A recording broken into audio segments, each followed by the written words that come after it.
Don't try to run, or I'll make you regret every breath, the voice hissed from the dim corridor, and Kalen's heart thudded so hard it felt like it might rattle right out of his chest.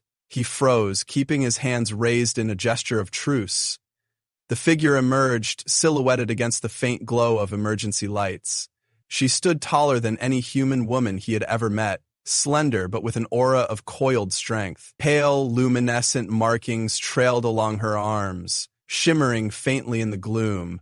Her wide, dark eyes locked on him as though trying to decide whether he was prey or possible ally. He couldn't see a weapon, but something about the tension in her stance suggested her entire body could become a lethal instrument if needed. His breath sounded too loud, echoing in his own ears. He didn't need trouble, but trouble found him anyway. He forced himself to speak, voice low so it didn't carry beyond the corridor. "I'm not here to fight you." He watched the glow shift along her scales, gently pulsing in time with what he guessed was her breathing. She wore some kind of close-fitting garments that half covered her, exposing patches of iridescent skin. He glimpsed fin-like ridges along her neck, trembling with each slow breath. He took a half-step back, just to show he wouldn't push closer without her permission. She didn't lower her guard. Her gaze flicked to the side, scanning the labyrinth of half-collapsed passageways behind him. "If you're part of the raiding party, I won't give you a chance to sell me off." Kalen grimaced. "I'm here alone, a scavenger if you want to be unkind about it. I heard about the wreck of this star freighter and thought I'd find some salvage. Anything valuable was probably taken ages ago, but I'm desperate enough to check for scraps." "I had no idea I'd find you." She tilted her head, the lines of her jaw accentuated by the sheen of her alien physiology. "Alone," she repeated, testing the word as if she didn't trust it. Her voice thrummed, deeper than a human woman's, with strange undertones that tingled through him. Why would a human risk coming to a derelict, drifting this close to contested territory? He tried a small smile, but his lips felt stiff. "Because I'm an idiot. Or maybe because I lost everything else. I found an old star map that said there might be salvage here. The corporations don't come this far without reason. That was enough to draw me in." His eyes strayed to the slight tremor in her arms. She looked exhausted, corners of her eyes tight with pain. "If you need help—" "I don't need your pity," she snapped. But her voice wavered, and the luminescent lines across her collarbones flickered in an irregular pattern. She staggered, bracing one hand against the cracked wall. Alarm shot through him. She was clearly weakened, maybe injured. He took a risk and moved closer, slow enough that she could stop him if she truly meant to. She let him come within a meter, eyes narrowed, but she didn't lash out. Her breath came shallow, and the faint glow on her skin faltered. He crouched, rummaging through a worn pack slung over his shoulder. He found a water pouch he refilled at a purifier in the last outpost. Humans needed it, but it seemed plausible that her species might need hydration too. He held it out wordlessly. She eyed it, distrust etched in every twitch of her slender throat. Eventually she snatched it, inhaling deeply to test its scent.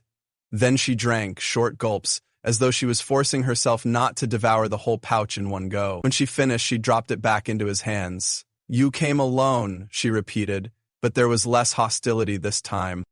More confusion, maybe curiosity. He nodded. "Name's Kalen." She studied him, those dark eyes flickering with an intelligence he couldn't quite read. Then she gave a sharp nod. "Savi." The name brushed against his ears, soft and melodic.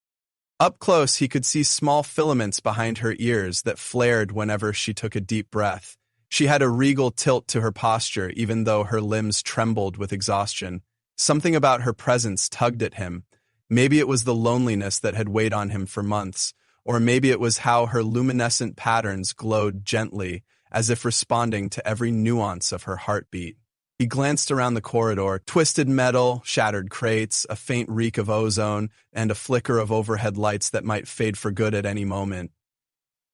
"We can't stay here. This old freighter's structural integrity is questionable at best. The life support is failing, and there's radiation leaking from somewhere. Come with me to my ship." She narrowed her eyes. "Just like that?" "I don't have any better plan," he admitted.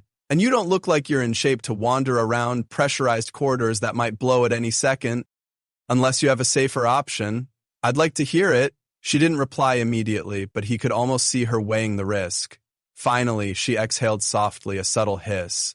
Fine, but if you're trying to trick me, I'll end you. He believed her. He nodded, stepping aside and gesturing for her to walk with him.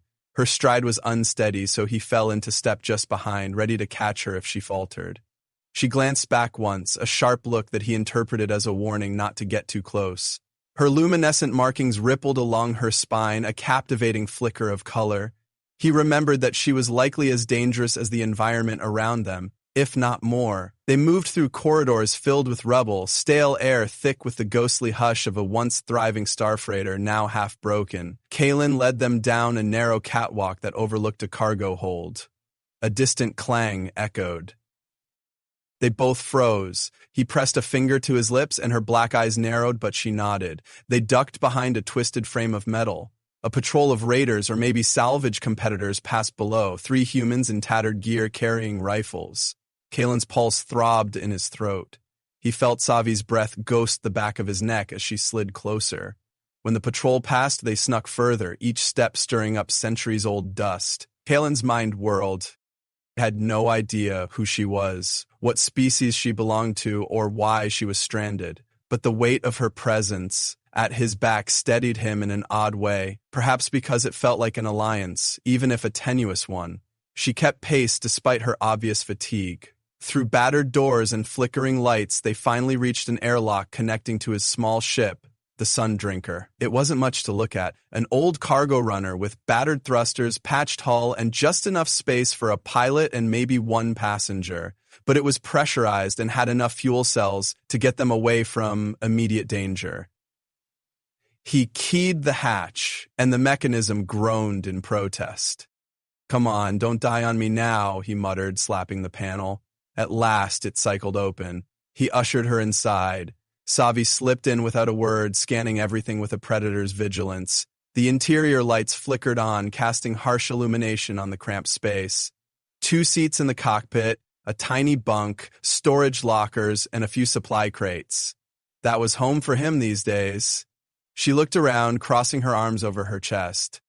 "It smells like oil and stale air in here," Kayellen shrugged. "Keeps me alive. Smell or not, it's better than the corpses in that freighter." He sealed the airlock, performed a quick systems check to ensure there wasn't a hull breach. Satisfied, he peeled off his gloves and rubbed sweaty palms on his worn pants. She stood in the middle of the cabin, swaying slightly. He reached out, gently placed a hand near her upper arm, not quite touching. "You going to collapse on me?" Her luminous patterns flared in agitation. "I am not that weak." But her voice was breathy, and her eyes half-lidded with exhaustion. She let him guide her to the co-pilot's seat. She sank down. A faint shiver ran through her, and she hugged her arms around her torso.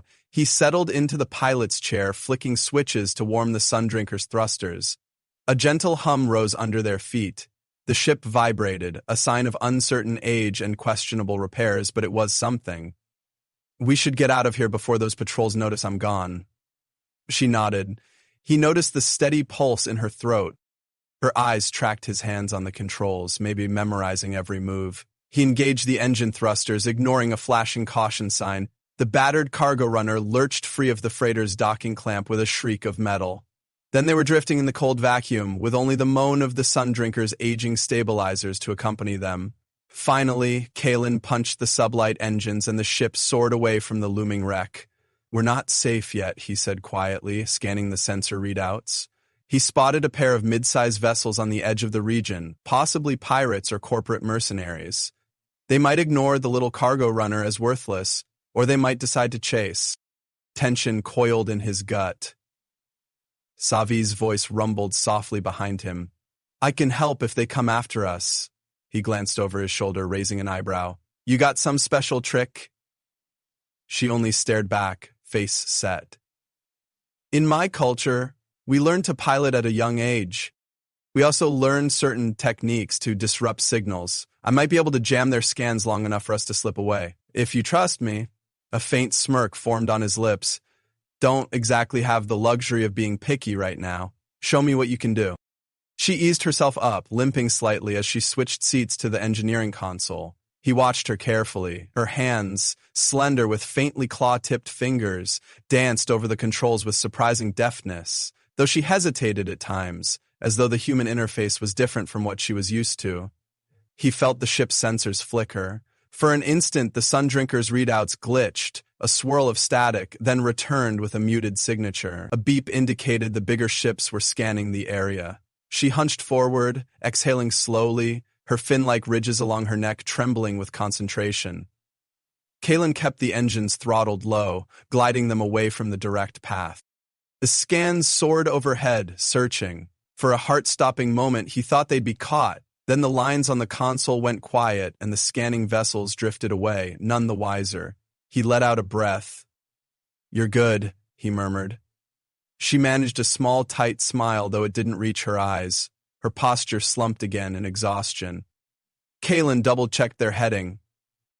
He'd planned to keep hunting salvage for a few days, but that was out of the question now. If there were pirates or corporate raiders close by, they'd be in danger. "We need somewhere safe," he said, more to himself than to her. She closed her eyes as though the gentle hum of the ship eased her mind. He found himself studying the luminous stripes along her arms. They pulsed softly, reflecting her heartbeat or her emotional state, he couldn't tell. He wondered what that alien physiology felt like under a gentle touch. He shook himself out of that thought. A total stranger, possibly lethal, definitely proud, and yet something about her presence intrigued him in a way he couldn't ignore.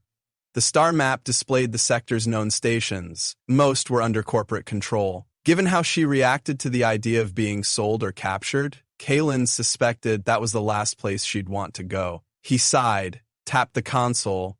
There was a derelict outpost 2 star systems away, rumored to be neutral territory. Maybe they'd find respite there. "Hold tight," he said, initiating the jump sequence. She didn't protest. As the Sundrinker powered up for faster-than-light travel, Kalen snuck a glance her way. Her eyes were closed, luminous lines flickering softly as though lulled by the engine's rhythmic hum. The tension in her face softened a fraction. He rubbed the back of his neck. He couldn't leave her on some random station to fend for herself. That would be heartless and possibly dangerous for her. Still, he had no clue how to handle an alien stowaway who might want to kill him if he misstepped. He accelerated into the jump corridor, the swirl of star trails dancing across the cockpit windows. Inside the Sundrinker's cramped confines, the air felt charged, the quiet hum of 1,000 unspoken questions thrumming between them. Kalen shifted in his seat, trying to concentrate on the next steps, but his gaze kept drifting toward her. Something about her quicksilver intensity made him want to see what lay beneath that guarded facade. His life had been empty enough that he welcomed even a dangerous spark of connection. He didn't realize how starved he was for a companion, any companion, until that moment. A gentle shudder passed through the hull as they settled into the jump, locked on course for the outpost. Kalen tapped a few controls, ensuring the autopilot was stable. Then he turned the pilot seat to face her. She cracked open an eye, meeting his gaze. In this softer light, he saw flecks of emerald shining in her dark irises, and he had an urge to ask 1,000 questions. But he started with something simpler. "Are you hurt anywhere?" "I have a medkit." She lifted a shoulder in a dismissive shrug. "My injuries are superficial. I need rest, nothing else." He inclined his head. "At least let me check your vitals. If there's internal damage..." She bristled. "No, you will not touch me." The glowing lines on her neck flared, then her anger dimmed, replaced by something that looked more like fear. "I can heal on my own. My species regenerates quickly if we aren't starved." She looked away, focusing on a small crack in the cockpit window frame.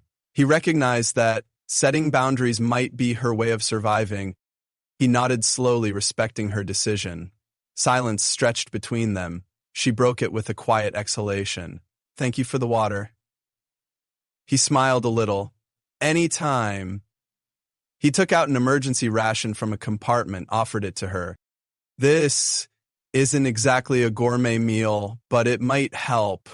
She eyed the metallic pouch, then took it carefully. Her claws pricked the foil as she tore it open. The smell of processed protein filled the cabin. She made a face, but took a hesitant bite. He half expected some dramatic reaction if her biology couldn't handle human rations. Instead, she shuddered and kept eating slowly. While she ate, he studied the star trails outside. The sense of traveling with someone, even a mysterious stranger, brought a subdued comfort he hadn't felt in ages. For the last months, he'd been drifting station to station, chasing salvage leads always alone. The corporate wars had taken nearly everything from him: his home, friends, purpose. He'd half expected to die in some derelict corridor, but now the flicker of possibility burned in him. She finished the ration, her expression revealing mild disgust, but a hint of relief too.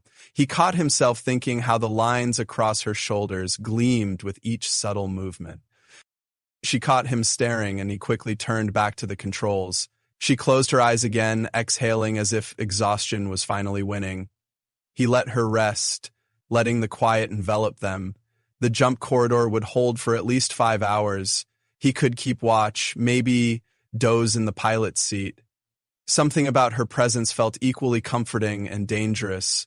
Perhaps that was the best combination he'd known in a long time. He woke from a light doze to find her standing behind him, silent as a cat. Her presence startled him so much he nearly jerked the controls. She looked down at him, that same calculating expression. "Kalen, you said?" He nodded, swallowing the dryness in his mouth. "Yes. Savi, right?" She inclined her head. "Why do you help someone you don't know?" He tried to find the words. "I guess I know what it's like to be alone, in trouble. If we'd switched places, I'd hope you'd do the same for me." A flicker of something akin to uncertainty crossed her features, but she schooled it away quickly. He wondered what burden she carried. Maybe in time, she'd tell him. The navigation console beeped, signaling they were nearing the end of the jump corridor. Kalen braced himself for re-entry. The swirl of lights outside vanished, replaced by the inky black of normal space. Ahead, a dusty outpost orbited a dead star. It was an industrial relic half in ruins, known as Cororus Station. For a moment, he wasn't sure it was still operational. Then a few flickers of light in the windows told him at least some portion of the outposts might have power. He flipped on external comms. "Cororus Station, this is the Sun Drinker requesting permission to dock. I can pay standard docking fees in trade." "Silence!"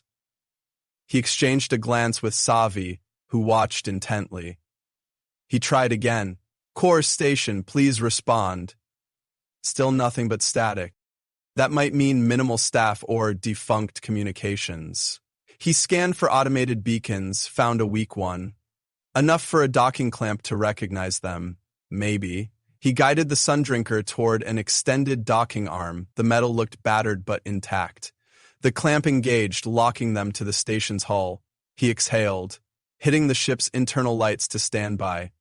"This station is rough, but I've been here once before. It's not exactly friendly territory, but nobody asks questions if you've got something to trade." Savi's lips pressed into a thin line. "I won't let them see me if it's not safe." He considered her luminous body. She was clearly alien in ways that might attract the wrong kind of attention from unscrupulous traders or slavers. "We'll keep to ourselves, do what we need, and get out," he assured her. She watched him closely, the lines on her arms shifting color. He got the sense that something about revealing herself put her on edge, like she'd been hunted before. Without thinking, he reached out, gently laying a hand on the console beside her. "I'll do what I can to keep you safe. You have my word." She blinked, as if taken aback. Then she nodded once. Together, they readied themselves to exit. Kalen checked his sidearm, not wanting to rely on it, but knowing Cororus Station's denizens could be dangerous. Savi tapped the door control, her stance coiled, prepared for a fight. The airlock opened. A rush of stale station air greeted them, tinged with metallic tang and the faint stench of decay. Not a promising sign. They stepped into the docking corridor, every footstep echoing. Flickering overhead lights cast harsh shadows. They walked in silence, alert. Kalen spotted a sputtering kiosk that likely served as customs. It was unmanned. He led Savi past it, deeper into the station. The corridor opened into a wide, circular concourse lined with sealed storefronts. A few figures loitered, heads turning to regard them with disinterest or suspicion. Kalen's shoulders tightened. This was a place where desperate souls and criminals gathered. He caught the scent of recycled air, thick with sweat, engine grease, and the tang of old amusements. They pressed on until they found a small neon sign flickering above a metal door. It depicted a crude bed symbol, or something close to it. Possibly lodging, Kalen approached, pushing the door open. Inside, a bored attendant gave them a once-over, demanding payment up front. Kalen handed over 2 worn circuit modules, hoping it'd be enough for a single room with at least a functioning door. The attendant shrugged and waved them in. He led Savi down the hall to a cramped compartment. It smelled musty, but the bed was more than Kalen usually afforded himself. They stepped inside, and the door slid shut behind them with a clang. Savi immediately pressed her ear to the door, listening for footsteps outside. Satisfied, she turned to face him in the tight space. The flicker of overhead light cast shadows on her scales, turning them a mesmerizing pattern of blues and purples. "So what's next?" she asked quietly, her voice tinged with caution. Kalen shrugged, placing his pack on a small table. "I need to find supplies to keep the sun drinker flying. Fuel rods, some replacement parts if possible, maybe see if anyone has heard rumors about..." He hesitated. "If there's trouble in the area, I'd like to avoid it. And if you need anything, we can try to find it too." He didn't ask the obvious question, "What are you running from?" He suspected she'd shut down if he pressed too hard. She took a seat on the edge of the bed, her posture tense. For a moment, she simply stared at the floor. Then she said, "I need to contact someone from my own system, but I'm not sure if there's any safe way to do it. If the wrong people track that signal, I'd be found." He nodded slowly. "We can search for a secure console or an old hack. I've done that kind of thing before, but if we do, we have to be careful." The air between them felt charged again. They were close, physically, in this cramped room. Kalen could almost feel the subtle heat radiating from her. His gaze caught on the filaments near her neck as they fluttered. She looked up, noticing his stare. Something flickered across her features, wary, curious, maybe a hint of interest. They didn't speak for a moment, only the hum of the ancient ventilation system filling the silence. Finally, he cleared his throat. "Look, I can go scout around. You should rest." "You're running on fumes." She lifted her chin defiantly. "I can handle myself." He raised a hand. "I know you can. But right now, it's better if only one of us risks being seen out there. People around here won't mind me. I'm just another human scavenger. You stand out." She bristled, but he could see that she understood. "I don't like hiding," she said softly, her voice laced with frustration. He offered a tentative smile. "One day you won't have to, but let's deal with the situation at hand first." She gave a short nod, though she didn't look pleased. He moved toward the door, pausing to glance back at her. She was sitting there, luminous lines tracing her arms in dull pulses, eyes hooded. He realized he didn't want to leave her alone. But it was necessary. "Lock the door behind me. Don't open unless it's me, or unless you have no choice." Her gaze locked on him, unwavering. "I'll be here," she said quietly. He stepped out into the hallway, and the door slid shut. He heard the lock engage. As he made his way back out to the concourse, he couldn't shake the feeling that something in his life had just shifted in a big way. He was used to drifting, to not caring much about anything except surviving. But now, he had a reason to come back. The image of Savi alone in that cramped room pressed against his thoughts. He found himself moving a bit faster, determined to do what he needed and return quickly. Something about her had lodged in him, and despite his better judgment, he sensed that he wouldn't be able to stay away for long. He found a small market area. Traders displayed electronics, questionable black market goods, dried foods of uncertain origin. He bartered for 2 fuel rods, feeling the sting of losing his last valuable item, a piece of pre-war technology that usually fetched a solid price. But it was worth it if it kept the sun drinker flying. He also picked up a battered external comm device that might help with secure transmissions if he could hack it. As he turned from one stall, he caught a glimpse of a tall figure across the concourse. The man wore a tattered jacket with an insignia that Kalen recognized, a stylized black serpent. Slavers or possibly mercenaries working for them. The man was scanning the crowd, expression hungry. Kalen kept his head down, ducking around the corner. A chill threaded through his veins. If these people found Savi, they'd likely see her as a valuable catch, an exotic alien with luminous scales, possibly unique. His jaw tightened. He'd protect her no matter what. That vow sat strangely warm in his chest as he hurried back to the lodging area. He knocked softly on their door. No response. He was about to knock again when the lock clicked and the door slid open. Savi stood there, eyes narrowing at the corridor behind him before ushering him in. The overhead light cast her in sharper contrast, picking out every ridge and curve. His heart gave a strange jolt at the sight. "Welcome back," she said, her voice carefully neutral. "Find what you needed?" He nodded. "Yes. And we might have a problem. I saw someone who works for the slavers. We need to keep a low profile or get out as soon as we can."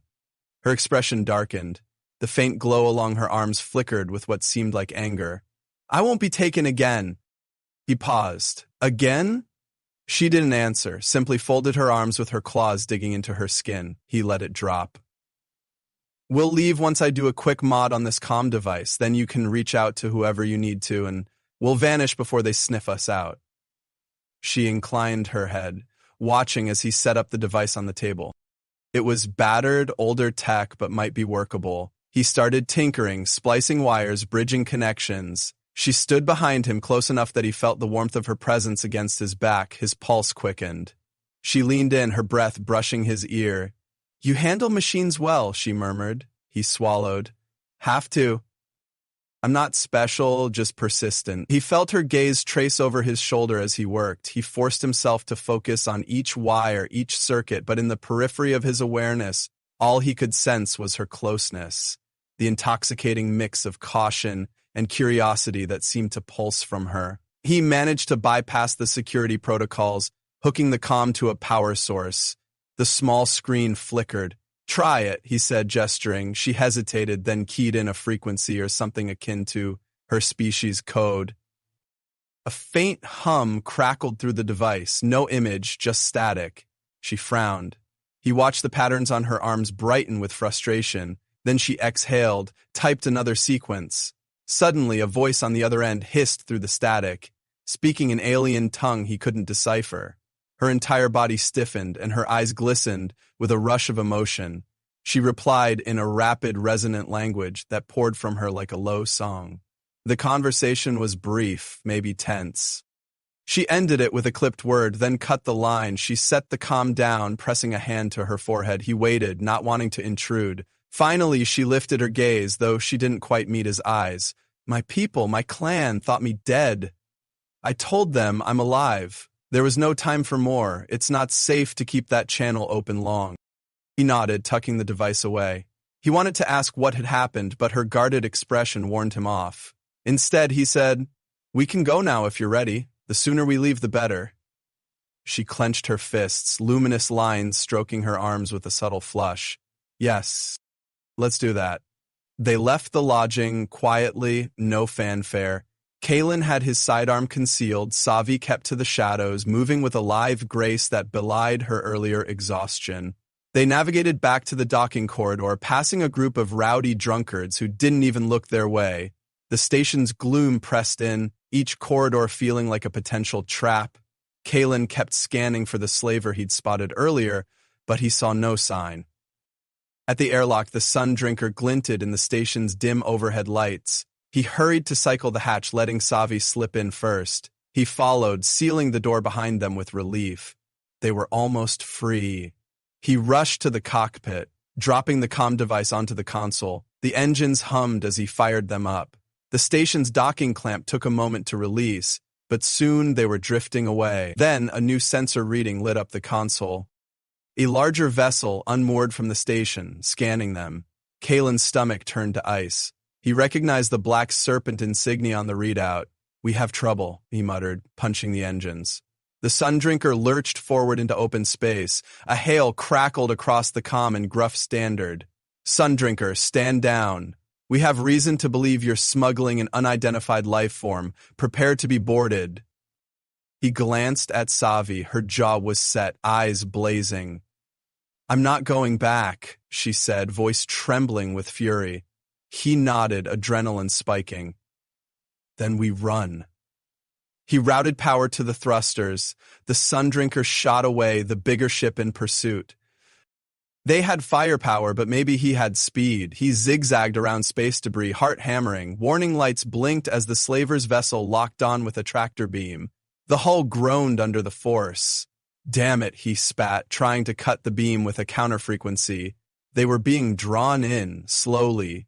Savi sprang to the engineering console again. Her hands flew over controls.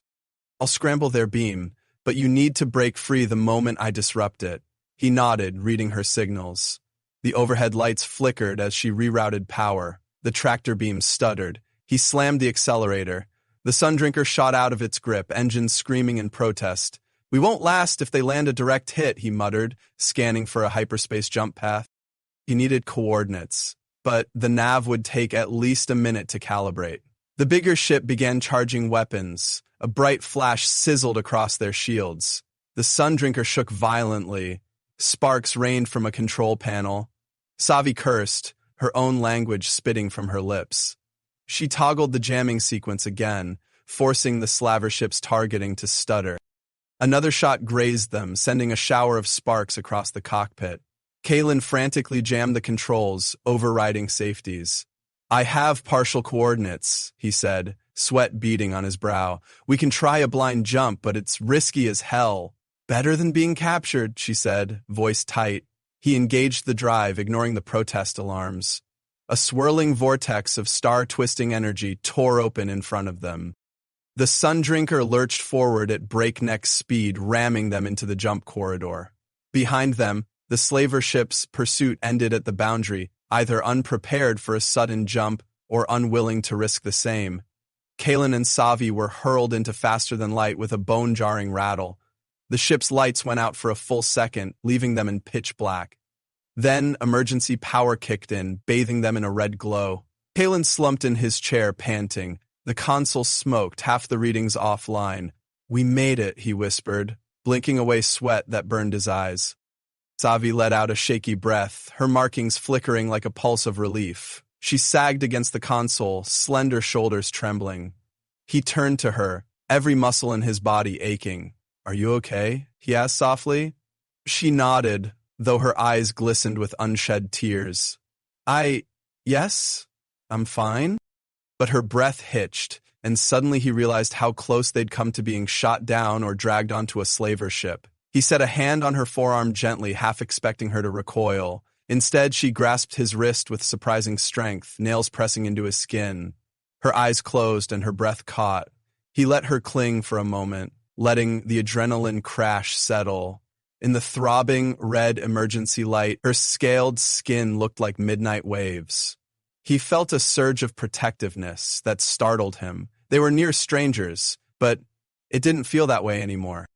They had survived together against those who wanted to capture her. For the first time in ages, he felt alive in a way that was more than just survival. He stroked her arm lightly. We'll find somewhere safe, he promised. Her grip tightened, then slowly relaxed. She exhaled, dropping her hand away. A flicker of embarrassment crossed her face, perhaps at showing vulnerability. She sat back, crossing her arms over her chest, but she didn't bark at him to back off.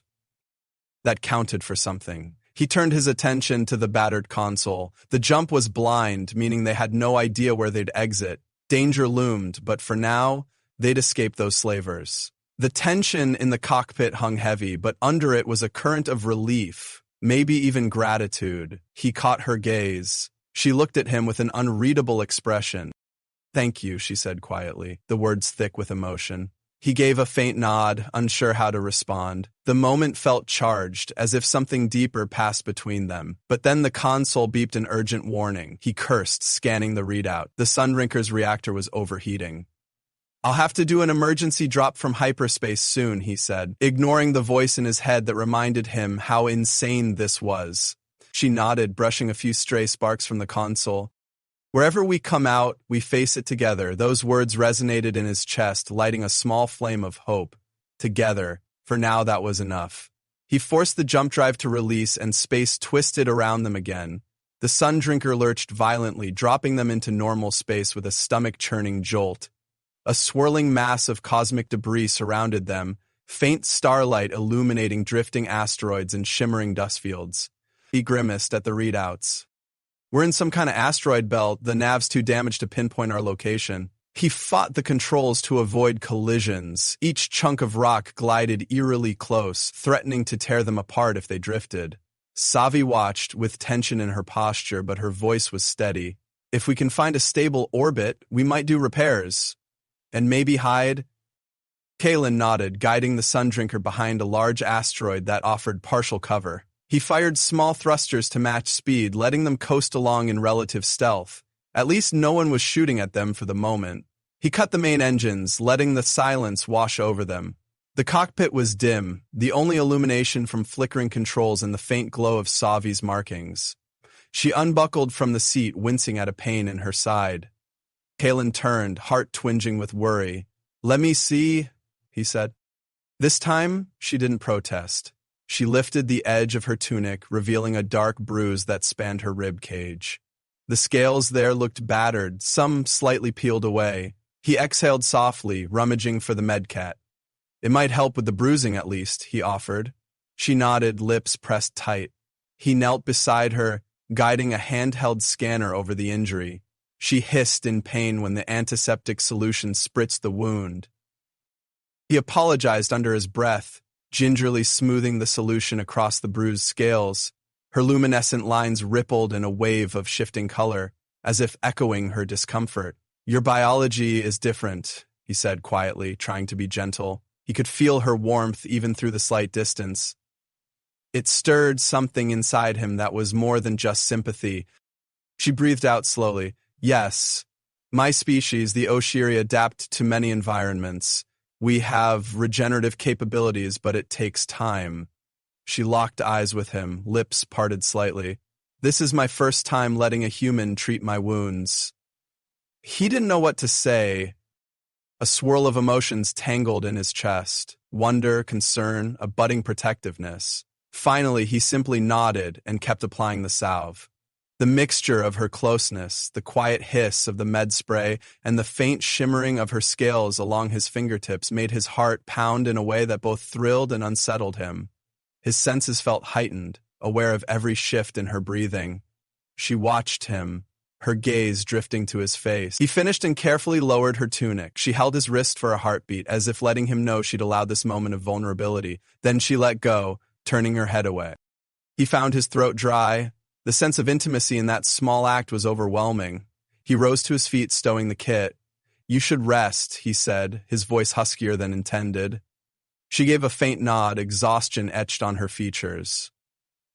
"I'll do that," she murmured, leaning back in the co-pilot's seat. He turned to the console, heart thrumming. He tried to refocus on scanning the area for threats, but his mind drifted. He'd never expected to feel such a pull, especially not so soon with an alien woman whose background he barely knew, but the quiet swirl of tension and closeness between them was undeniable. The Sundrinker drifted in the shadow of the asteroid field, silent except for the beep of failing systems. They were stranded, in a sense, with limited options, yet Kalen felt a spark of something he hadn't experienced in years. Maybe hope, maybe reckless desire. He wasn't sure how or why, but as the hush of space surrounded them, he knew one thing. He wouldn't abandon her. Not to slavers, not to the violence of the cosmos, not to the ghosts of the past.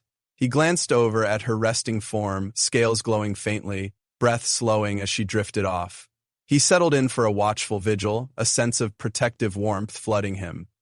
For the first time in a long time, he had a reason to keep fighting.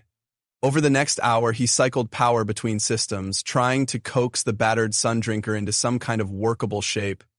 The autopilot was shot, the nav computer was half fried, but maybe he could patch them enough to attempt another jump. Even if it took time, they'd manage. He refused to let despair take hold. If he could do anything at all to keep Savi safe, he would. She had become a living reminder that not all was lost, that some connections were worth risking everything for. A faint stirring behind him let him know she was waking. He turned to see her blinking, her dark eyes focusing on him. The bruising on her ribs had eased a bit, though she still seemed worn out. She gazed around, taking in the silent expanse beyond the cockpit windows. "Are we hidden?" He nodded. "Best as we can be. No sign of pursuit yet." She looked relieved, but also lost. as if she didn't know where to go from here. He cleared his throat, feeling an inexplicable need to offer comfort. "We'll figure something out," he promised. "We can do a short jump if the reactor cooperates, find somewhere to get real repairs. You just tell me where you'd like to go." She studied him, luminous lines on her neck shifting in slow waves. "You don't have to do this," she said softly, a slight tremor in her voice. "You risk everything just by sheltering me." He shrugged, though his pulse kicked up. "I know, but I can't pretend otherwise. I'd never forgive myself if I turned my back on you." His words came out almost raw, surprising him. Her expression flickered with an emotion he couldn't quite name: gratitude, longing, or fear. Maybe all at once? She lowered her gaze. "Thank you, Kaylin." The words were simple, but the emotion behind them resonated, tangling with his own unsettled heart. They drifted in silence, letting the moment stretch. The faint hum of the reactor, the distant twinkle of starlight dancing on the asteroid field, the soft glow of her scales. Everything felt heightened. She was so alien, yet each breath, each flicker of expression made her startlingly real and close. The hush deepened, charged with a tension that wasn't just fear anymore. He realized with a jolt that he was leaning closer, that his hand hovered inches from hers on the console. She noticed too, inhaling sharply. Her eyes lifted, and for the briefest heartbeat, he thought he saw an invitation there. Then a flicker of pain crossed her features, and she pulled back. He did the same, carefully, not wanting to push. The moment passed, but it left the air between them humming with possibility. He cleared his throat, turning back to the readouts. "We should plan our next move," he said, voice rough. She nodded, exhaling slowly. The tension in her shoulders remained, but she let him outline the patchwork repairs he planned. They talked strategy in hushed tones, each aware of how precarious their situation was. But under it all, an unspoken current flowed, something that no plan could address. They were two people, two souls from different worlds, thrust together in a corner of space. Whether they'd emerge united or torn apart remained to be seen. Yet Kaylin felt that no matter what lay ahead, he wasn't alone anymore. That changed everything. He plugged a portable repair module into the console, hoping to restore partial nav capability. Sparks flared and he hissed as a tiny arc of electricity grazed his hand. She moved with startling speed, grabbing his wrist. Her fingertips brushed the singed skin. "You humans injure yourselves so easily," she murmured, half scolding, half concerned. He gave a tight grin. "Better me than you," he teased, though the burns stung. Her lips quirked, not quite a smile. Carefully, she guided his hand to her own thigh, where the fabric parted, revealing a small patch of scaled skin. She pressed his burned hand there.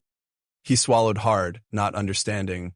Then he felt a strange tingle. A faint glow spread from her skin to his. The burn eased in a gentle warmth that radiated outward. He caught his breath, eyes darting to her face. She looked away, as if shy. "It's a minor healing trait we have," she explained quietly. "We can transfer some of our regenerative cells through contact, but only if the wound is fresh and not too severe. It won't fix you entirely, but it should help." She kept her hand over his, her scales warm under his palm. He realized his heart was hammering. The glow subsided after a moment, leaving a slight numbness in his fingertips. Then she withdrew, leaving him breathless. The burn was already less painful. He flexed his hand, managing a half laugh. "That's incredible, and it's more than I deserve." She shook her head, luminous lines on her arms flickering again. "I owe you." He wanted to protest, to say she didn't owe him anything, but words failed. Instead, he found himself gently brushing her wrist with his fingertips in silent thanks. Her breath caught, but she didn't pull away immediately. The contact felt intimate, as though bridging the gap between alien and human in a single gesture. Finally, she eased back, her posture guarded once more. He turned back to the console, trying to focus on the repairs. The memory of her warmth lingered on his skin. They worked in subdued cooperation, scanning the region, repowdering power lines, exchanging quiet remarks about the systems. The unspoken awareness of each other's presence never faded, a low undercurrent that entwined with every movement. Eventually, the nav flickered to life with partial functionality. Kaelin typed in a wide-range scan, searching for star systems that might house a hidden station or a planet they could land on. The readout spat out random data until, finally, it highlighted a small uncharted system a few parsecs away. The scanner read a single habitable zone planet, though it gave no details. Possibly uncolonized, or maybe once inhabited. "This might be our best shot," Kaelin said, glancing at Savi. "We can jump there, see if we can hide or make repairs. There's no telling what's there, but it's better than drifting aimlessly." She considered the data. "Then let's do it. I doubt we have enough resources for more than 1 or 2 tries." He nodded. Tension gripped his stomach. They were taking a gamble, but they had no real alternative. He powered the jump drive, coaxing it to spool up. Savi fed the new coordinates manually. The swirling vortex shimmered into being. Without further hesitation, he engaged the thrusters, and the Sun Drinker slipped into the unknown once more. Space bent around them. The battered ship rattled and groaned, but held. Kaelin held his breath, hoping their luck would last long enough to see them safely through. Savi's gaze stayed locked on the swirling view outside, her expression distant. Perhaps she was thinking of her people or the life she lost. He found himself wanting to know that story. Hours of tenuous flight passed. The jump corridor eventually spit them out on the edge of a small star system. A pale sun glimmered in the distance. The console beeped with an alert. Planetary body detected. Kaelin guided them in, scanning the dusty ring system that orbited the planet. In the swirl of gray rings, he spotted a glint of artificial structure, an abandoned outpost or satellite. That meant someone had been here before. He let the Sun Drinker drift into the planet's atmosphere, scanning for a viable landing site. The planet looked mostly barren, with wide stretches of rocky desert, canyons, and a few large muddy seas. Thin clouds glowed in the early star's reflection, painting a bleak but strangely enchanting view. The sensors found a small plateau near what might have once been a settlement. Kaelin aimed for it, hoping the ground was stable. The ship rattled through turbulence, then settled with a heavy thump, dust billowing outside the cockpit. He killed the engines, and the hush of the new world pressed in. Savi stared out the window, her luminous patterns glowing in reflection. "We made it," she said softly, almost disbelieving. He nodded, exhaling the breath he'd been holding. "Let's see if there's anything left to scavenge.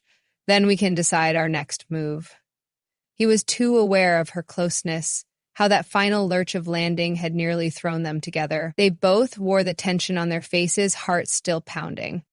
Outside, the air shimmered with heat, the horizon tinted a dusty gold.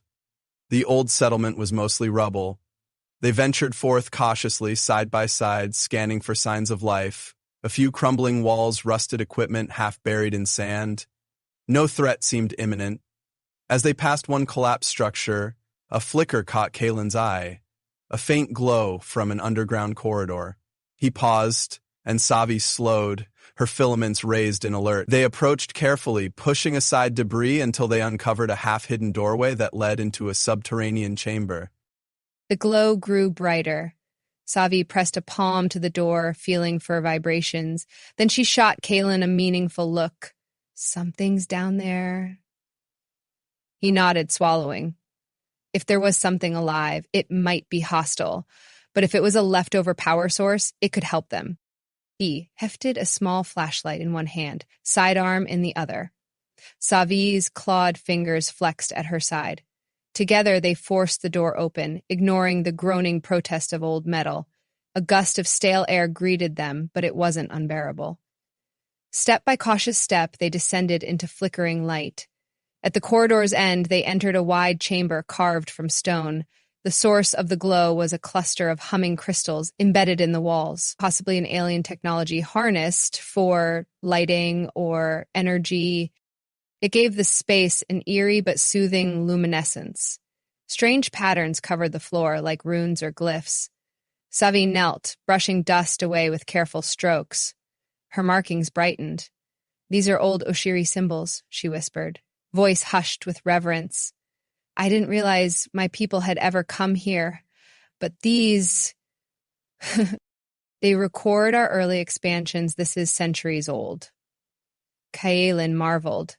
The air felt charged, as if stepping into a piece of living history. He studied the swirling lines on the wall, trying to decipher them. So your people might have used this place as an outpost or a ritual site? She nodded slowly, yes. We believed in seeding safe havens across the galaxy, sanctuaries to protect us from the corporations and other threats. This might have been one of them. Her gaze flicked to him, and for the first time he saw awe and sorrow mingling there. I wonder what happened that made them abandon it. He reached out, gently laying a hand on her shoulder. We might find clues, he said softly. She inhaled deeply, and for once she didn't shrug him off. Instead, she covered his hand with hers briefly, letting that small connection ground her. They explored further, the crystals lighting their path. A few side chambers revealed old Oshiri architecture, smooth walls, intricate stone carvings, empty alcoves. In one room, they discovered a battered console that might once have served as a communication node. It was shattered beyond easy repair. But Savi stroked its surface as if greeting a ghost from her people's past. I can almost feel their presence, she murmured, voice thick with emotion. Kalen felt that same quiet reverence. He could sense the echoes of a lost community in the hush of the corridors, the flicker of crystals that still clung to life after all these years. Further in, they found a chamber with a raised platform, the centerpiece of some ceremony or meeting place. Around it, faint markings glowed. Savi approached carefully, reading the old Oshiri script. Her voice trembled when she translated. A place for union of souls, forging of bonds unbreakable. They'd used this site for binding ceremonies. Her gaze lifted, luminous tears gathering in her eyes. It was a sacred vow where two Oshiri share their essences, uniting in trust and devotion. Kalen's heart clenched. He saw the raw longing in her face, the longing for a home, a past, maybe for a future that had been taken from her. He stepped closer, placing a tentative hand on her arm. She didn't pull away. Your people must have loved deeply, he said quietly. She turned her head, meeting his gaze. Yes, we did, we do. Her eyes flicked down to where his hand touched her. He realized the quiet significance of standing in a place meant for forging bonds, while feeling a burgeoning connection between them. The moment felt too large, too fraught with possibility. He swallowed, stepping back slightly, giving her space. If there's a power source, maybe we can use it to restore the Sun Drinker. We should look around more. She nodded, a complicated mix of emotions shining in her eyes. They spent hours probing the old rooms, collecting bits of salvage. At last they located what seemed like a small energy converter in a storage alcove.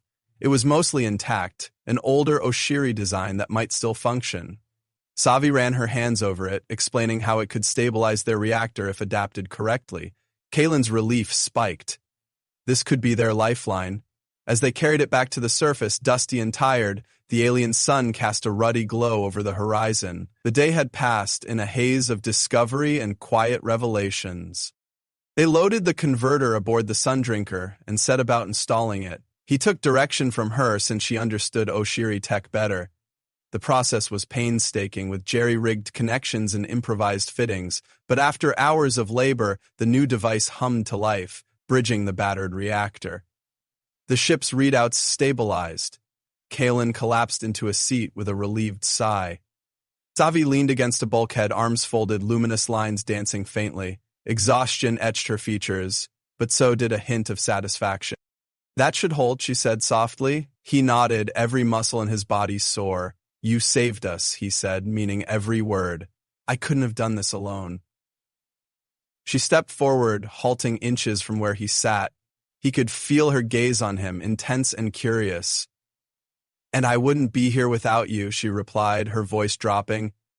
A subtle hush settled between them. The memory of that ceremonial chamber lingered in his thoughts, making him uncomfortably aware of the tension thrumming between them. He looked up at her, noticing the slight pulse in her lips, the gentle flutter of her throat fins. Her scaled arms glowed with a subdued rhythm that matched his own rapid heartbeat. He wondered if she could sense how hard his heart was pounding. I should check the outside for security, he muttered, pushing to his feet. She inhaled, stepping aside to let him pass. But their arms brushed, and that simple contact sparked a jolt of awareness through both of them. She froze, he froze. For a single breath, it felt as if the entire galaxy narrowed to the space between their bodies. Her eyes flicked to his mouth, and he felt a surge of reckless desire. He almost leaned in, she tensed, uncertainty flickering across her face. Then she stepped back, hugging her arms around herself as if to maintain distance. He swallowed his longing, nodding shakily. Right. I'll be back. She gave a curt nod, turning away. He couldn't miss the slight tremor in her posture as she did. It wasn't rejection exactly, it was more like fear and hesitance. They were both carrying scars. Perhaps it was too soon, or maybe the risk felt too great. He grabbed a breather mask and popped the hatch, stepping into the twilight air to clear his head. The planet's wind brushed over him, cooling his flushed skin. He stared at the remnants of the settlement, the silent testament to a lost piece of her people's history. She had found something here, an echo of home, or at least a memory of it. He realized how deeply it must affect her. He did a quick perimeter check, scanning for any sign of approaching ships. The sky was empty except for the faint glimmer of distant stars. The momentary isolation gave him time to think. Everything in him wanted to protect her, to hold her, to unravel her mysteries. Yet he also understood that they were strangers in some ways, forced together by circumstance. If they dared to open up, it could either be a lifeline or a heartbreak. He breathed in the dusty air, letting the swirl of doubt and hope settle. When he returned to the Sundrinker, she was in the cockpit, monitoring the new converter's performance. She looked up, her expression carefully neutral. "Everything quiet out there?" He nodded, sinking into the pilot's seat. "Seems so." Silence stretched. The tension felt thicker by the minute. Finally, he spoke. "We can stay here a while if we need. Try to glean more from that site or call for your people, whatever you need. I'm not in a rush anymore." She bit her lower lip, a very human gesture that caught him by surprise. "I do want to learn more about what happened here, but I also fear drawing attention to this place. If others find it, they'd desecrate it for profit or claim it for themselves." She hesitated. "We found the converter we need. We could just leave?" He studied her. "If that's what you want, we'll go. But you seemed moved by what we saw. I'm willing to help you uncover what you need if it brings you some closure." Her gaze flickered with conflicting emotions. She sank into the co-pilot's seat, exhaling. "It does matter to me. My people value heritage. The idea that an Oshiri sanctuary was left to ruin. It's painful. I'd like to honor it somehow, but I'm afraid it will trap us." Her luminous scales pulsed with an edge of agitation. Kalen's voice softened. "We can take a day or two, see what we can find. If there's any sign of trouble, we leave, no questions asked." She looked at him, tension riding high in her posture. Then she gave a slow nod. "All right. One day, maybe two." Despite the turmoil in her eyes, there was also a small flame of determination. "If I uncover something valuable, data about my clan's history, I could bring it back to them someday, prove that these sanctuaries existed. Maybe it will help unify us again." He cracked a gentle smile. "Then let's do it." Together. They spent the night in uneasy rest, bunking in shifts to keep watch. Kalen dozed on the cockpit floor while Savi studied the old texts they'd photographed in the subterranean chamber. He awoke to find her gently shaking him, her face inches from his, luminous stripes glowing softly. The closeness sent a wave of warmth through his chest. "We should head back down there," she murmured. "I think there's more we missed." He rubbed sleep from his eyes, nodding. Her earnestness both charmed and concerned him. This was clearly vital to her, so he didn't protest. They ventured out in the pale morning light, the star casting elongated shadows across the plateau. She led him into the deeper tunnels, guided by her translation of the glyphs. She found another door hidden behind rubble, prying it open with deft strength. Beyond it lay a chamber full of intricate carvings and an empty pool in the center. The walls were covered in Oshiri script. Her eyes widened as she read the phrases. "This was a cleansing pool," she said in hushed tones. "Before important ceremonies, Oshiri would bathe here, letting the water reflect their inner state. It's believed our scales glow brightest in water infused with certain minerals. It was part of how we connected to each other's spirits." Her voice carried a wistful longing. Kaelin gently brushed dust off a carved panel, depicting two Oshiri figures merging their luminous energies in an embrace. The art had a haunting beauty. "I've never seen anything like this," he admitted, his mind spinning with wonder. "Your culture is incredible." She gave a small smile, but pain lined her features. "We were once strong, but we spread too thin, overshadowed by corporate expansions and wars. My clan fought to remain free. That's why we had to hide in places like this. Those who wanted to exploit our abilities left us few choices."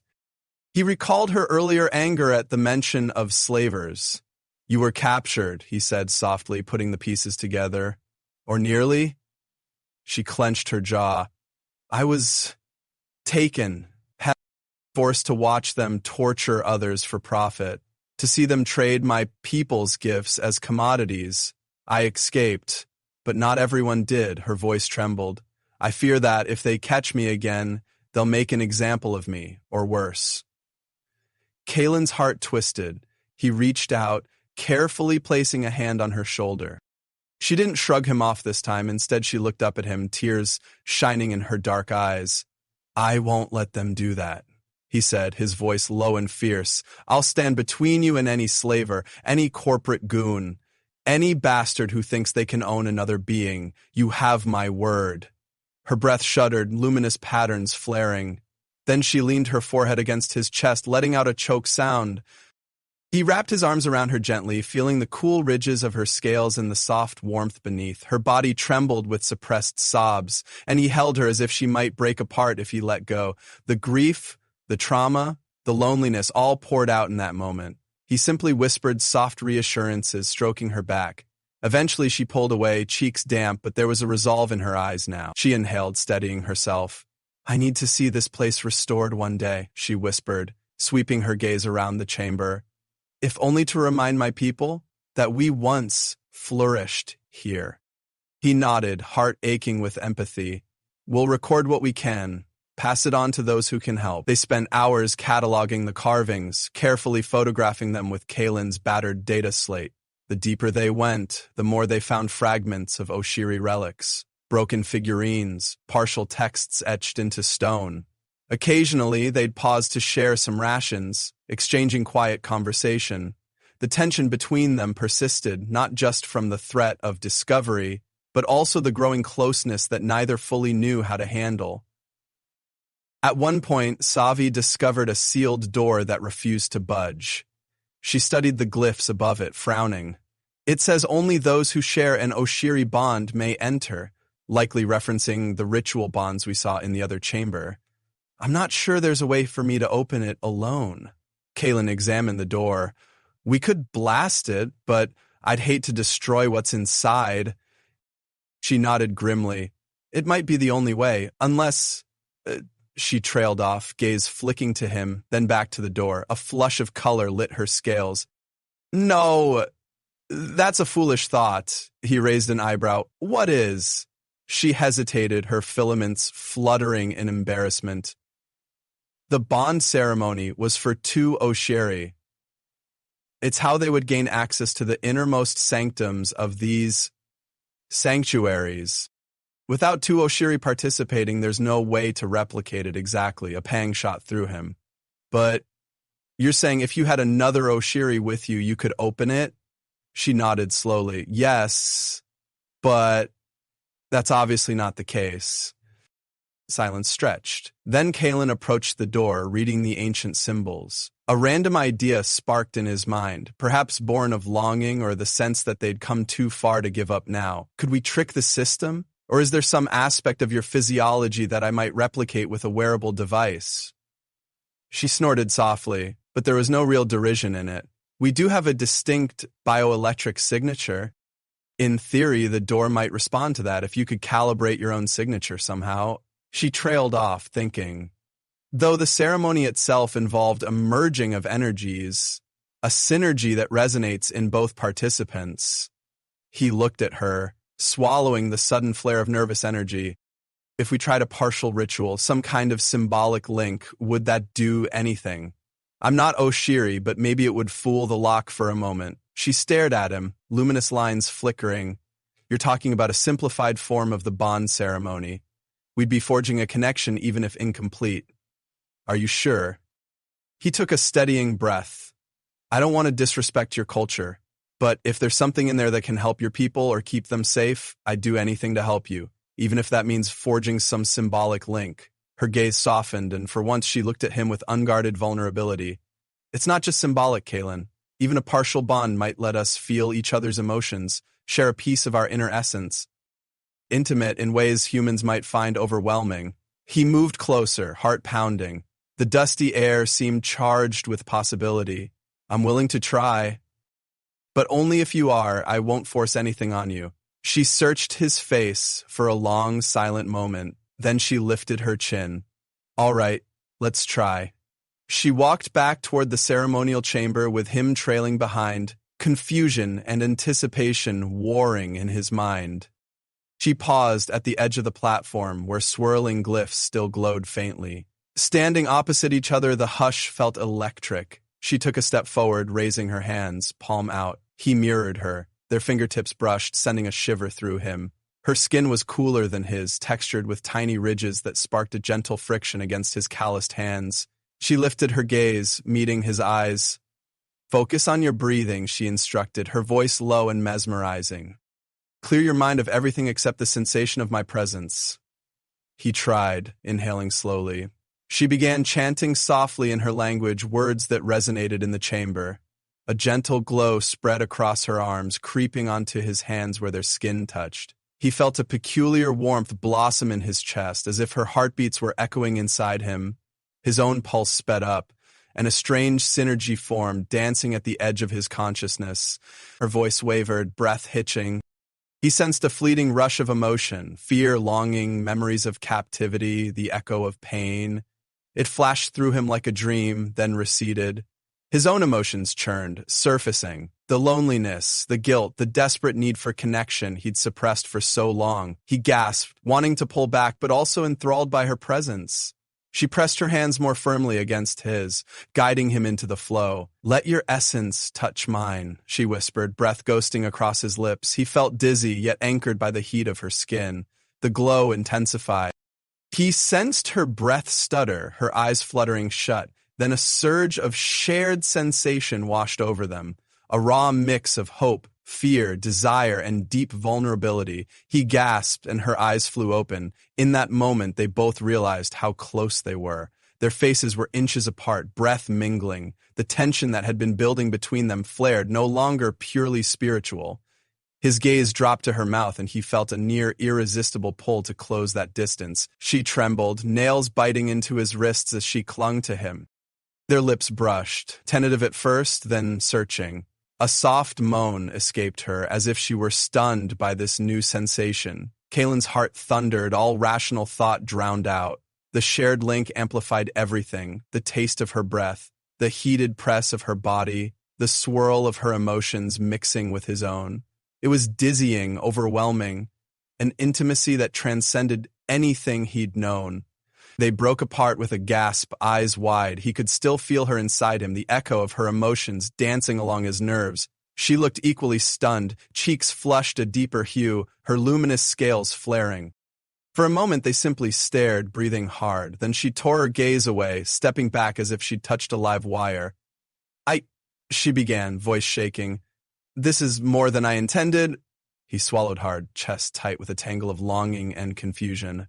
Me too, he whispered, still trembling from the aftershock of that intimate bond. He could feel the faintest echo of her presence in his mind, like a warm pulse. Before they could speak further, the lock on the sealed door clicked and slid open, as though granting them passage. They stood there, stunned at the door's abrupt compliance. It was a reminder of why they'd done this in the first place. She cleared her throat, quickly ducking past him to enter the newly revealed chamber. He followed, adrenaline still buzzing through him. Inside they found a small repository lined with data tablets, each etched with Oshiri script. Some were cracked, others intact, a faint glow of energy, pulsed in a central pillar. It felt sacred, humming with life even after all these centuries. Savi approached with reverence, lifting one of the intact tablets. She scanned it, tears brimming in her eyes. It's a record of advanced healing techniques, methods my people use to treat severe injuries of body and spirit, she explained, voice hushed. This knowledge was believed lost. We needed this so desperately during the wars. If I'd had this, maybe... She trailed off, overcome. Kaelin squeezed her shoulder gently. He felt the wave of sorrow and hope emanating from her, the bond still humming faintly between them. She took a shaky breath, blinking tears away. I'll preserve this, share it with my clan, maybe it can save lives now. He nodded, silent in his understanding of how important this was to her. They carefully collected the intact tablets, placing them in a protective case. Then, after a lingering look around the repository, they left. The door slid shut behind them, but not fully locked as before. It was as if they'd been granted permanent permission through their shared bond. They emerged into the main chamber, both weighed by the enormity of what they'd just experienced. Kaelin felt her presence still flickering in the corners of his mind, a ghostly echo of her essence. She turned to him, cheeks still flushed. "Thank you for trusting me with the bond," she said quietly. He searched her face. It was intense. She gave a short, hollow laugh. Yes. The full Oshiri bonding can be far deeper and more permanent. We barely touched the surface, and yet... She paused, uncertain how to articulate the flood of feelings. He stepped closer, gently brushing her arm. The memory of that kiss, that merging of energies, still simmered in his blood. "We can figure it out," he murmured. "We don't have to define everything now." She gazed at him, her expression torn between yearning and caution. "I've never bonded with someone outside my species. This was forbidden in many ways. I don't even know if it's truly recognized or if the law would consider this a violation, but I can't deny what I felt." Her voice quivered with sincerity. He slipped his hand into hers, carefully entwining their fingers. "Me neither," he admitted, heartbeat pounding. They stood for a moment in the quiet of that ancient sanctuary, hands clasped, the newly opened door behind them a testament to the connection that had formed. He could almost feel the air thrum with approval, as if the place recognized the forging of a bond, however unorthodox. The rest of the day passed in a haze of subdued wonder. They returned to the Sun Drinker, stowing the tablets with care. She hovered near him as he made final repairs, occasionally catching his gaze in a moment of shared understanding. Their closeness felt natural now, though it brought waves of raw intensity. That night, after sealing the ship for rest, they found themselves in the cramped bunk area. Exhausted from the day's work, physically and emotionally, they simply sat facing each other. The glow of her scales in the dim light accentuated her alien beauty. He brushed a thumb across her cheek, remembering how she'd trembled under his touch. She closed her eyes, leaning into his palm. For a moment, their earlier caution melted. He leaned in, pressing his forehead to hers, inhaling the scent of her skin. She exhaled softly, letting him cradle her face. The bond stirred faintly, letting him sense her swirl of emotions. Tenderness, uncertainty, desire. He swallowed hard, searching her eyes. "Do you want this?" he whispered, voice trembling with sincerity. Her answer came in the form of a soft, slow kiss, one that held none of the frantic desperation from earlier, but all of the pent-up longing. He slid an arm around her waist, pulling her closer on the narrow bunk, the warmth of her body sinking into him. The sense of closeness was nearly overwhelming, amplified by the faint remnants of their bond. She emitted a hushed moan, nails digging into his shoulders in a reflexive grip. They separated briefly for air, her luminous patterns pulsing with an urgent rhythm. She pressed her forehead against his, breath ragged.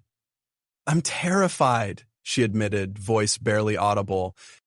You held her tighter, heart pounding. "I won't hurt you." "I know," she breathed, her eyes shining with vulnerability. "That's what terrifies me, that I could love you, that we could be something I never imagined, and the galaxy could tear it apart in an instant." He felt emotions surge in his throat. "Then let's carve out what time we have, what space we can find. We'll protect it together." She nodded, tears slipping free. He kissed them away gently, then leaned in to capture her mouth again. This time they let themselves sink into it, exploring the tentative bridge between two lonely souls. The bunk was small, forcing them into intimate contact. Her scales pressed against his skin, sending shocks of sensation along his nerves. He groaned softly, letting the taste of her fill him with a dizzying rush. Her hands roamed across his back, venturing under his shirt. The friction of human flesh against alien scales awakened a spark of sensual electricity. She gasped, eyes half-lidded with surprise at the intensity. He felt her trembling, not with fear, but with the raw power of new connection. His own breath came in short, ragged bursts, desire coiling in his stomach. They broke apart again, panting. Her lips parted, chest heaving. He could feel her heart pounding in tandem with his, the bond amplifying each shared beat. In the hush of that moment, no words could encapsulate the tangle of emotion that flooded them. So they let silence speak, pressing their foreheads together in acceptance of this fragile, precious intimacy. Eventually, exhaustion claimed them. They ended up lying side by side, arms draped over each other, the starlight from a small viewport washing their intertwined forms in pale silver. His last waking thought was how right it felt, how heartbreakingly right, to hold her. She drifted off, her luminous lines slowly dimming as she relaxed. For the first time in years, Kalen slept with hope in his chest and someone dear in his arms. They awoke to the beep of the Sundrinker's sensors. Kalen jerked upright, almost forgetting he wasn't alone. Then he felt Savi shift beside him, the soft rustle of scaled skin against the bunk. Reality flooded back, along with a quiet thrill at her presence. He slid out of bed, ignoring stiff muscles, and checked the cockpit. The sensors indicated a distant signature, a small craft entering orbit. Possibly a scout. Fear spiked. Savi joined him, hair tousled, cheeks flushed as if remembering the closeness they shared. Her expression turned serious when she saw the readouts. "Could be slavers, could be pirates," she murmured, voice tight. Kalen powered up the Sundrinker. "We have enough to fly, let's not stick around to find out." She nodded, and they stowed the newly found relics. He guided the ship off the plateau, scanning for a route that would keep them out of sight. The small craft's signature hovered on the other side of the planet, but Kalen didn't trust that they'd remain ignorant of the Oshiri's site. The Sundrinker shot into the upper atmosphere, dust swirling in its wake. Once in orbit, he charted a course away from the planet's far side. The new converter stabilized the reactor, letting them jump if needed. Savi hovered near the console, scanning wideband frequencies. "They haven't locked onto us yet," she said, glancing over. "We might slip away." He angled the Sundrinker behind the planet's curvature, using it as cover. Then in one swift move, he engaged the jump sequence. Space distorted. Their pursuers' sensors, if they had any, would struggle to catch them. The swirling vortex swallowed them whole, carrying them away.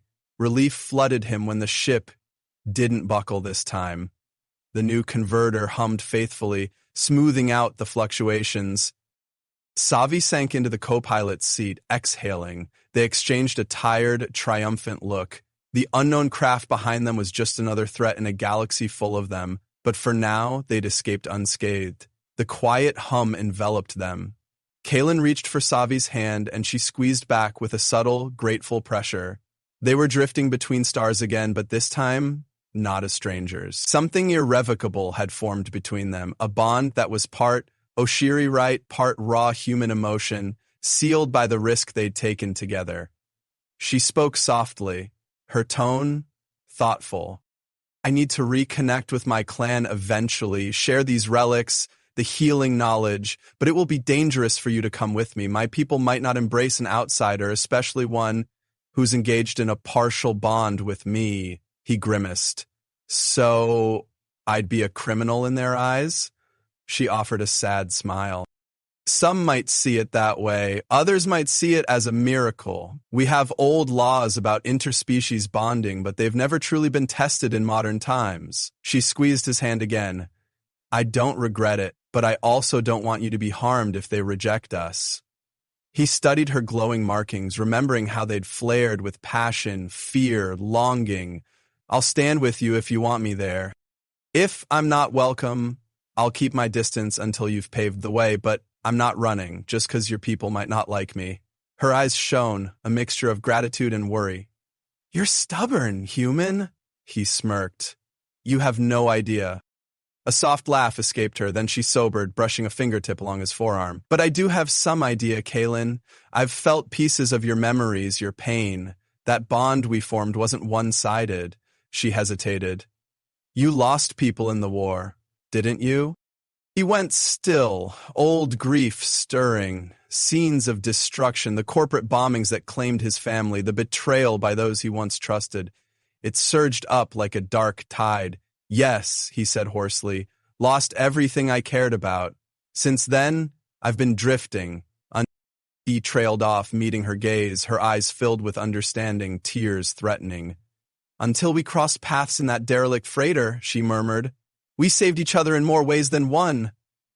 He closed his eyes, drawing strength from her presence. Yeah, it feels that way. They pressed their foreheads together, a gesture that had become significant to them, a quiet sign of shared hope. The swirl of star-flecked darkness through the cockpit windows reminded them of how vast this galaxy was, how many dangers lurked. Yet here, in the cramped cockpit, they found a sanctuary in each other. When the jump corridor ended, they arrived in a region of space, near the outskirts of a known trade route. Kalen guided the Sundrinker to a quiet spot behind a drifting ice field, scanning for threats.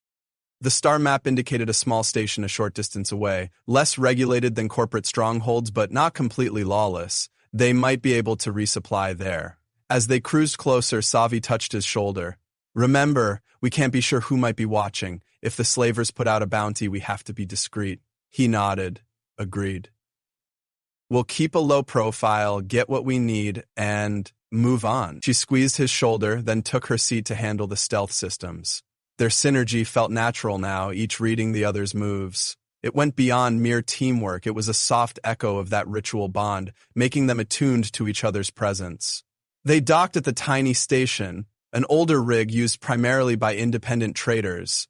The corridors were cramped, lit by flickering neon. Kalen took the lead, scanning for signs of trouble, while Savi hooded herself in a cloak to hide her scales. They bartered for fresh rations, spare parts, and a comm encryption module. He spotted a pair of suspicious types eyeing them from across the hallway, so he hurried the transactions. One vendor, a grizzled woman, offered them a private corner to review her wares. She had a stock of advanced medkits and salvage. As Kalen examined a possible replacement for the Sundrinker's thruster coil, Savi let her hood slip for a moment to inspect something else. The vendor's eyes widened at the glimpse of Savi's luminous skin, but she said nothing, though Kalen saw a flicker of curiosity. They completed the purchase, paying mostly in scavenged electronics from the Oshiri site that Savi deemed unimportant. Before they left, the vendor leaned in. Strange times, you know. Folks pay big credits for exotic finds. Kalen's jaw tightened. We aren't selling anything else. The woman shrugged, eyes dancing to Safi's half-obscured face. Sure. Have a safe trip. Something in her tone set Kalen's teeth on edge, but he forced a polite nod and led Savi away. He didn't trust that woman not to tip someone off, but he had little choice. They needed the supplies. Back on the Sundrinker, they quickly undocked, leaving the station behind. Kalen felt tension coil in his belly, a sense that eyes were on them. But no immediate pursuit followed. Once they cleared the station's perimeter, Savi peeled back her hood and exhaled. That was nerve-wracking, she admitted. He eased the ship into a safe corridor. Yeah, but we got what we came for. We can do some final repairs in open space and then figure out our next move. Her gaze fell on the case of relics they'd salvaged.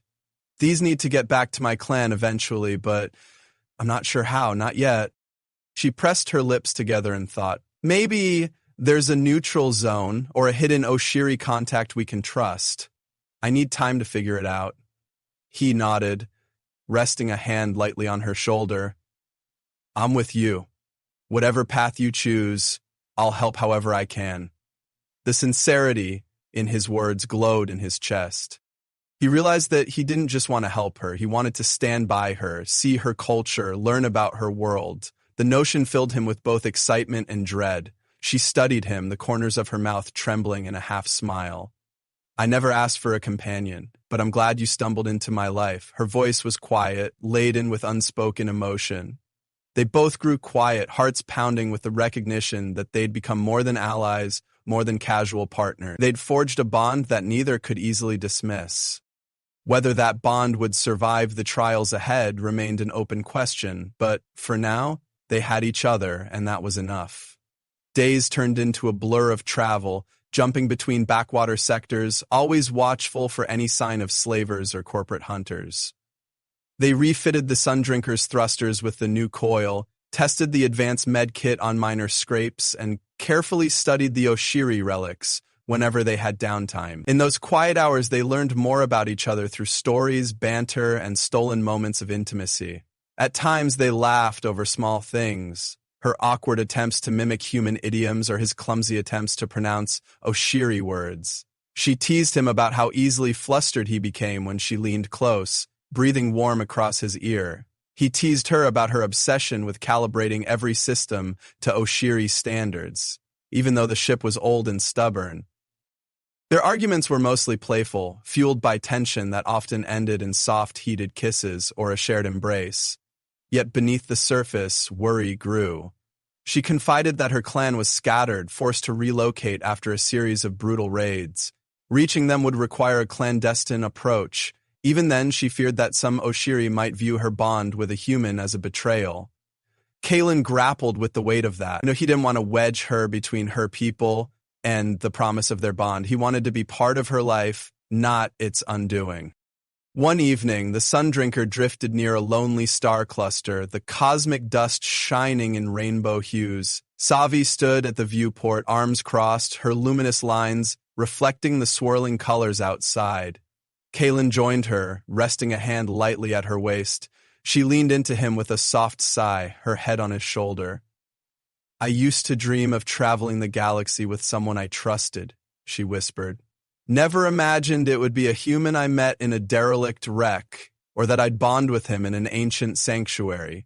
She gave a soft laugh tinged with irony. "Life is strange." He smiled into her hair, inhaling the faint scent of her scales. "Strange, but I wouldn't trade it." She turned, tipping her head up to meet his gaze. Her eyes shone in the faint light, and in them he saw gratitude, longing, and something close to love. He bent down, kissing her softly, letting the hush of space cradle them. Their lips moved in a slow dance, hearts thudding in time. She gripped his collar, pulling him closer, the lines on her arms shimmering with intensity.